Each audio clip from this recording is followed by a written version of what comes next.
வணக்கம். தமிழக வெற்றி கழகத்தின் பொதுக்குழுவானது துவங்கி நடைபெற்று வருகிறது. மகாபலிபுரத்தில் நடைபெறக்கூடிய இந்த பொதுக்குழுவில் மொத்தம் 12 தீர்மானங்கள் நிறைவேற்றப்பட்டு இருக்கிறது. இந்த 12 தீர்மானங்களில் 12வது தீர்மானத்தை சென்னை புறநகர் மாவட்ட செயலாளர் ஈசிஆர் சரவணன் அவர்கள் வாசித்தார். இதில் கூட்டணி நிலைப்பாடு எடுப்பதற்கு முழு அதிகாரத்தையும் தமிழக வெற்றி கழகத்தின் தலைவர் விஜய் அவர்களுக்கு வழங்குவதாகவும், வரக்கூடிய 2026 சட்டமன்ற தேர்தலை விஜய் அவர்களுடைய தலைமையில் சந்திப்பது என்றும் முடிவெடுக்கப்பட்டிருக்கிறது. குறிப்பாக தாவேகாவை தொடர்ந்து அஇஅதிமுக கூட்டணிக்கு அழைத்து வந்த நிலையில் தற்பொழுது தாவேகா தலைமையில் தான் வரக்கூடிய தேர்தலை சந்திப்போம் என்ற நிலைப்பாட்டில் தற்பொழுதும் உறுதியாக இருப்பதாக அவர்கள் தரப்பில் தெரிவிக்கப்பட்டிருக்கிறது. இதன் மூலம் வரக்கூடிய சட்டமன்ற தேர்தல் என்பது 4 முனை போட்டி என்பது உறுதியாகி இருக்கிறது. திமுக தலைமையில் ஒரு அணியும், அஇஅதிமுக தலைமையில் மற்றொரு அணியும், நாம் தமிழர் 3வது அணியும், தமிழக வெற்றி கழகத்தில் 4வது அணியாகவும் போட்டியிட இருப்பதாக தெரிவிக்கப்பட்டிருக்கிறது. இந்த தீர்மானத்திற்கு அனைத்து உறுப்பினர்களும் ஒருமனதாக ஒப்புதல் அளித்திருக்கிறார்கள். இதன் மூலம் வரக்கூடிய சட்டமன்ற தேர்தல் என்பது விஜய் அவர்கள் தலைமையில் தான் என்பது தற்பொழுது உறுதிபட தெரிய வந்திருக்கிறது.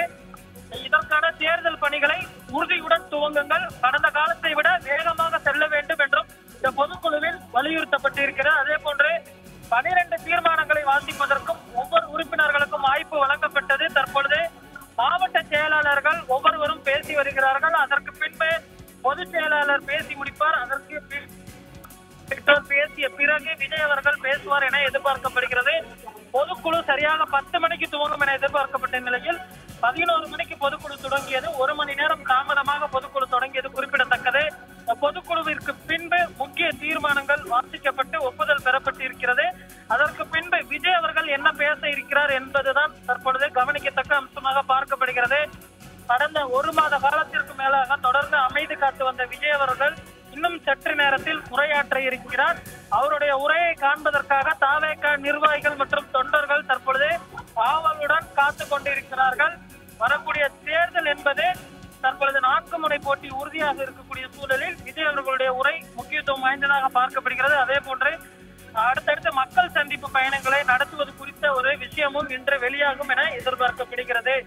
வரக்கூடிய தேர்தலில் முதல்வர் வேட்பாளராக விஜய் அவர்கள் தான் இருப்பார் என்பதனை தற்பொழுது அவர்கள் உறுதிபட தெரிவித்திருக்கிறார்கள். ஏனெடுத்தால் 1 மாதத்திற்கு பின்பு கூட்டணி நிலைப்பாட்டில் மாற்றம் வரும் என எதிர்பார்க்கப்பட்ட நிலையில் தாவேகா தலைமையில் தான் கூட்டணி என்று உறுதிபட தெரிவித்திருப்பதும் கவனிக்கத்தக்க அம்சமாக பார்க்கப்படுகிறது. இந்த நிலையில் அஇஅதிமுக மற்ற கட்சிகளை கூட்டணிக்குள் கொண்டு வரக்கூடிய ஒரு நிர்பந்தத்திற்கு தள்ளப்பட்டிருக்கிறது.